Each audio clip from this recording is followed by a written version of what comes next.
بسم اللہ الرحمن الرحیم۔ السلام علیکم ڈیئر آل۔ آج کا دن جو ہے وہ میرے لیے تو بہت خاص ہونے والا ہے، اور آپ سوچ رہے ہوں گے کہ یہ دن خاص کیوں ہونے والا ہے، تو میں آپ کو اس بات کا جواب دیتی ہوں کہ میرے لیے یہ دن اس لیے خاص ہونے والا ہے کہ میں آپ لوگوں کے ساتھ مل کر ایک ایسے تعلیمی سفر کا آغاز کرنے والی ہوں جو الحمدللہ ایسا جائے گا کہ آپ پر اس کے بہت سے اثرات اور اچھے اثرات قائم رہیں گے تا دیر۔ کیونکہ میرا شروع سے ماننا یہ ہے کہ جو ایک تعلیمی نظام ہے، جو ایک پڑھانے کا ایک مکمل، میں کہتی ہوں یہ تعلیم کی دنیا ہے، تو اس تعلیمی دنیا میں جب آپ کسی کو کچھ سکھاتے ہیں، آپ کچھ پڑھاتے ہیں، تو ریئلٹی میں وہ در حقیقت صرف پڑھانا نہیں ہونا چاہیے، وہ سمجھانا ہونا چاہیے۔ سمجھانے سے مطلب یہ کہ اگر میں آپ کو کچھ پڑھاتی ہوں تو اس کے اثرات، اچھے اثرات، میں اس بات کو مینشن کروں گی، اچھے اثرات جو ہیں وہ آپ کے اذہان پر قائم رہنے چاہیے تا دیر۔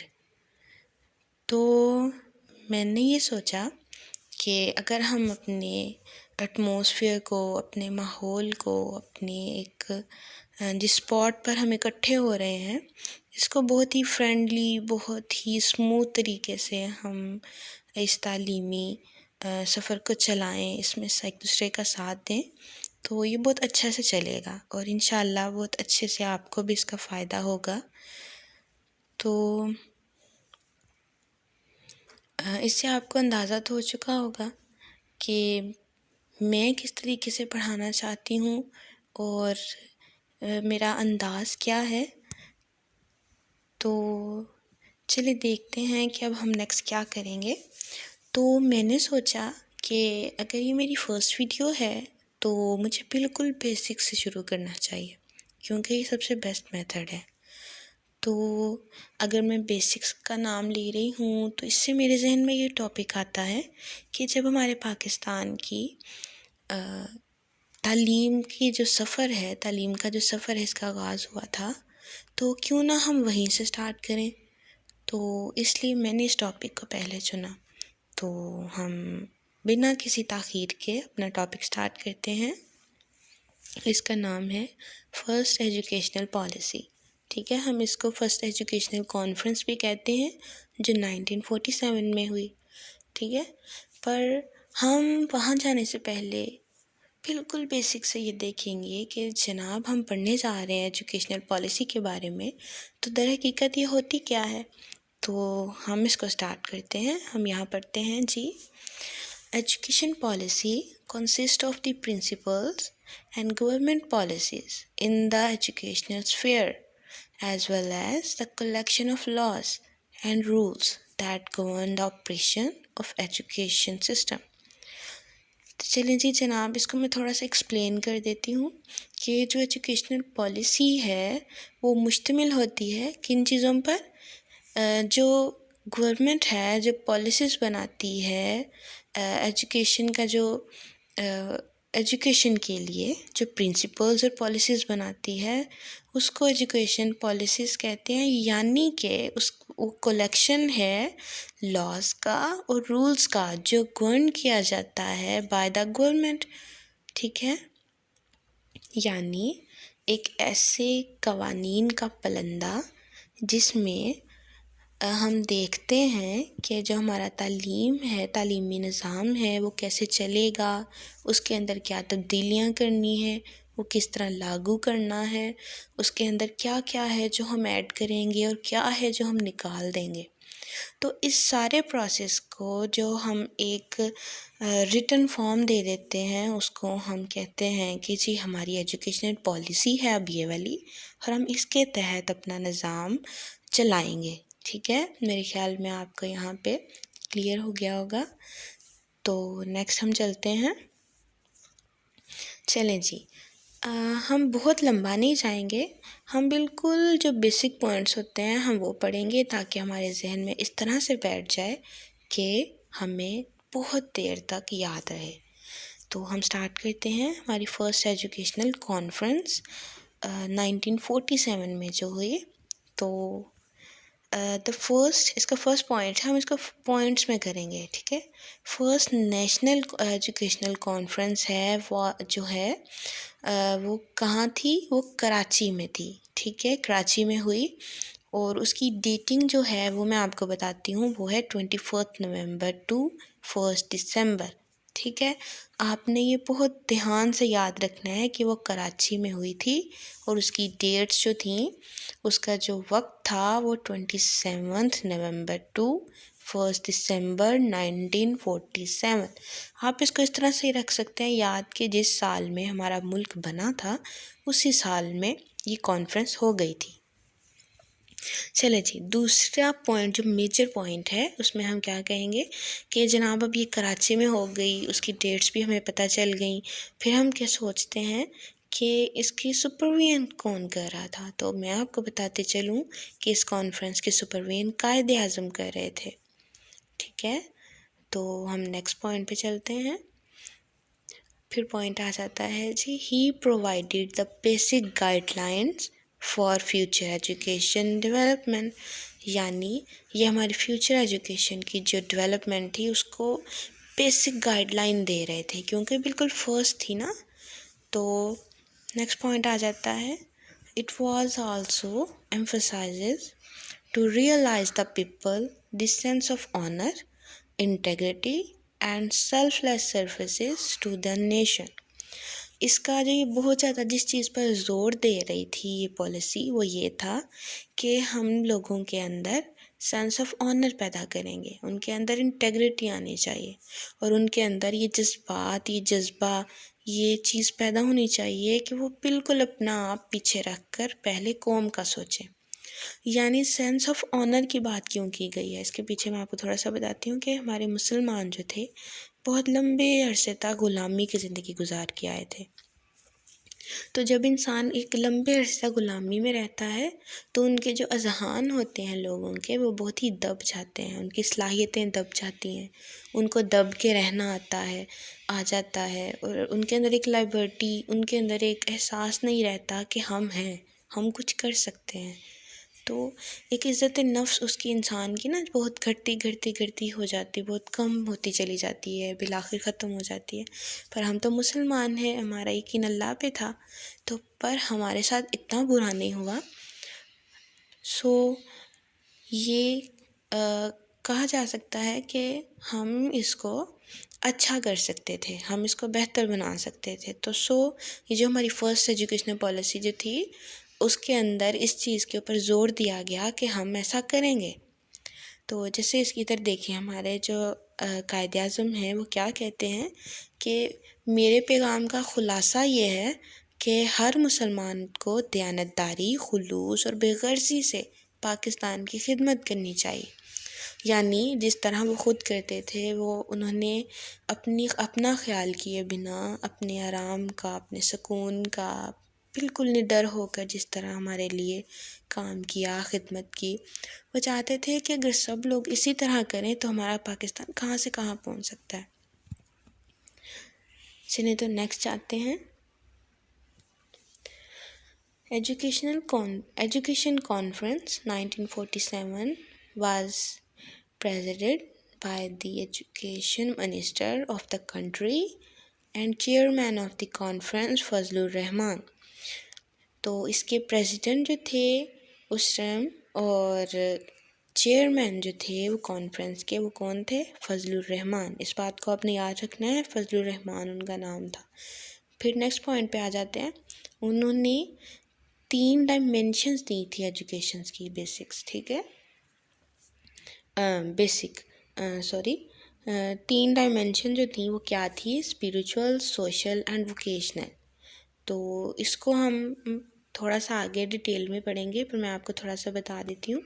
اسپریچول میں وہی بات آ جاتی ہے کہ آپ کے اندر ایک سینس آف آنر آنا چاہیے، آپ کے اندر ایک انٹیگریٹی ایسی پیدا ہونی چاہیے، آپ کے اندر جذبات آنے چاہیے کہ آپ نے قوم کے لیے اچھا کرنا ہے، آپ نے اچھا سیکھنا ہے، آپ نے تعلیم کو سیکھ کر اس کو اپلائی کرنا ہے معاشرے میں، ٹھیک ہے۔ اور سب سے اہم بات، ہم مسلمان ہیں تو ہمارا تعلق اللہ سے ہونا چاہیے۔ تو نیکسٹ پہ آ جائے گی سوشل۔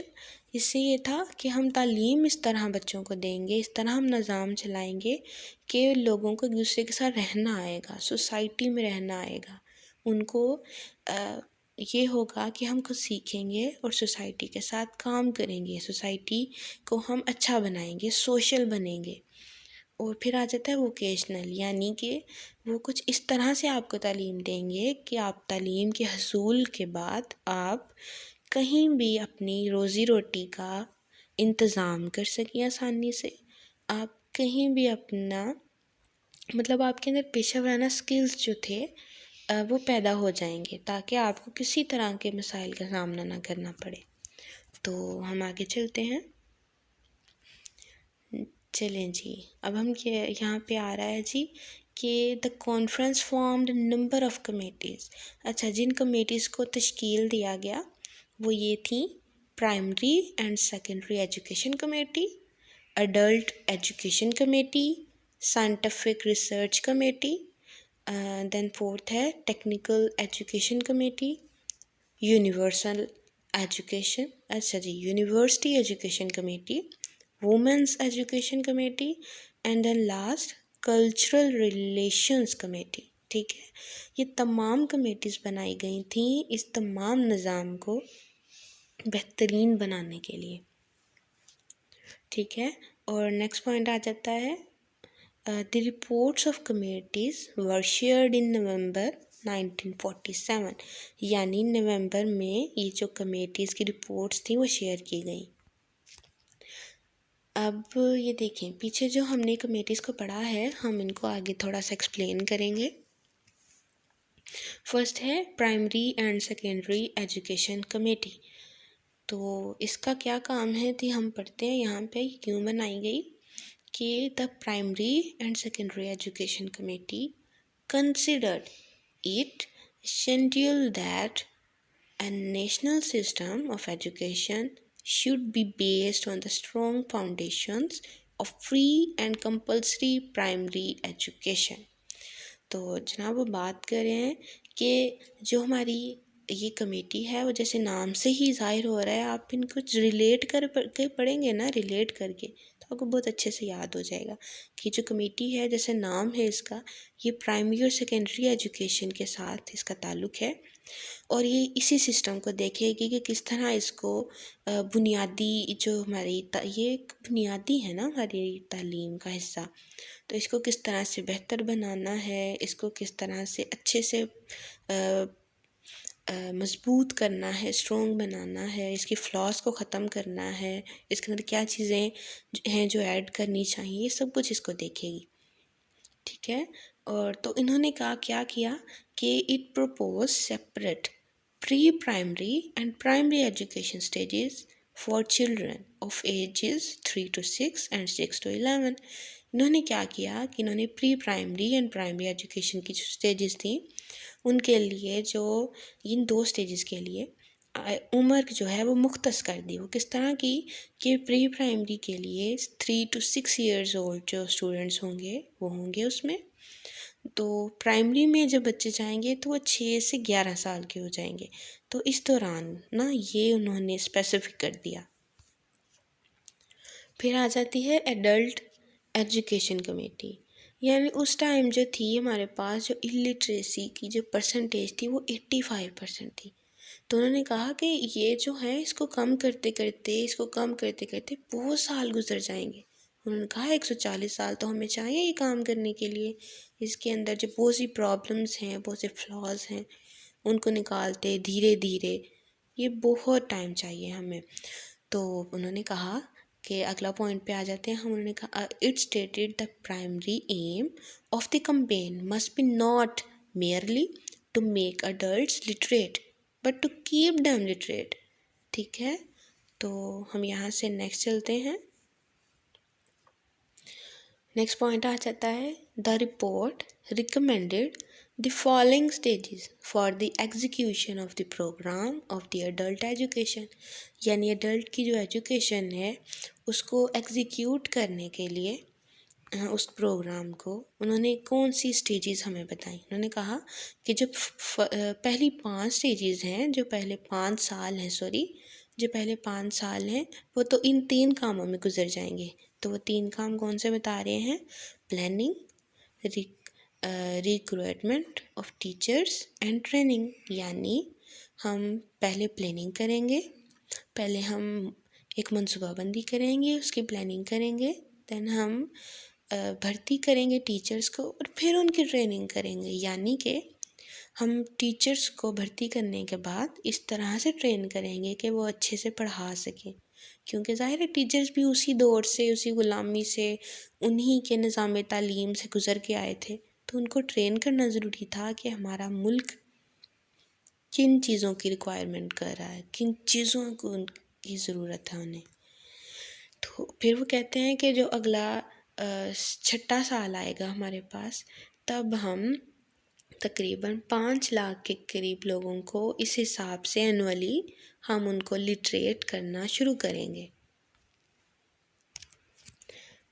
تو چلیں ہم ریکمنڈیشنز کی طرف آ جاتے ہیں. جو میجر اس کی ریکمنڈیشنز ہیں اس کانفرنس کی، وہ کیا تھی کہ education should be teamed with Islamic values. یعنی ہمارا ملک جو ہے اسلام کے نام پہ بنا ہے، بے شک الحمدللہ، تو ہم اسلامک ویلیوز کو لے کے ہمیں چلنا چاہیے نا. تو دوسری ریکمنڈیشن کیا ہے جناب کہ فری اینڈ کمپلسری ایجوکیشن ان پاکستان. جو بنیادی ضروری تعلیم ہے وہ فری ہونی چاہیے نا.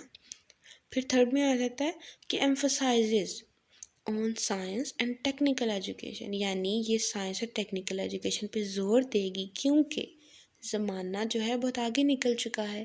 ہم غلامی میں تھے، ہم ترقی نہیں کر پائے، ہم اپنے نظام تعلیم کو بہتر نہیں بنا سکے. تو اب یہ وقت ہے کہ ہم بہت جلدی کامیابی کے منازل کو طے کریں. تو اس کے لیے ضروری ہے کہ ہم سائنس اور ٹیکنالوجی کے بارے میں جانیں. تو ہم نے بہت سی بیسکس ہم نے پڑھ کے، ہم نے بہت ہی پولائٹلی ان پوائنٹس کو ذہن میں رکھنا ہے اور پڑھ لیا ہے جن کو ہم نے. اور اگر آپ کو کوئی چیز نہ سمجھ آئی ہو، آپ اس ویڈیو کو بیک کیجئے گا، آپ کو ضرور اس بات کی سمجھ آ جائے گی. اور اگر پھر بھی آپ کو کسی پوائنٹ کی سمجھ نہ آئے تو آپ کمنٹ کر سکتے ہیں اور مجھ سے پوچھ سکتے ہیں، تو آپ کو ضرور آپ کا تسلی بخش جواب ملے گا. تو اینڈ پہ آ جاتی ہے، اب ہم اس لیکچر کو وائنڈ اپ کرتے ہیں کہ جو اس کی امپلیمنٹیشن، اب آپ کے سوال آ رہا ہوگا کہ یہ بہت اچھے طریقے سے بنائی گئی تھی، تو اس کی امپلیمنٹیشن ہوئی کہ نہیں ہوئی، یا ہمیں نیکسٹ پالیسیز کی ضرورت کیوں پڑی. تو یہاں اس کا جواب ہے کہ یہ جو پالیسی ہے وہ ہم پراپرلی جو تھے اس کو ہم لاگو نہیں کر پائے تھے. اچھا جی، یہاں بھی وجہ بھی بتائی گئی ہے کہ ایسا کیوں ہوا کہ ہم اس کا یوز کیوں نہیں کر پائے. تو اس کو میں آپ کو بتاتی چلوں کہ یوز ہم اس لیے نہیں کر پائے کہ this policy could not be implemented. ہم وہی یہی کہہ رہے ہیں کہ ہم اس کو امپلیمنٹ نہیں کر پائے properly due to increase number of immigrants. یعنی جو اس کے امیگرینٹس تھے ان کی تعداد بہت زیادہ بڑھتی جا رہی تھی، بہت سے لوگ آ رہے تھے ہماری کنٹری میں. تو and other administrative problem of new born country.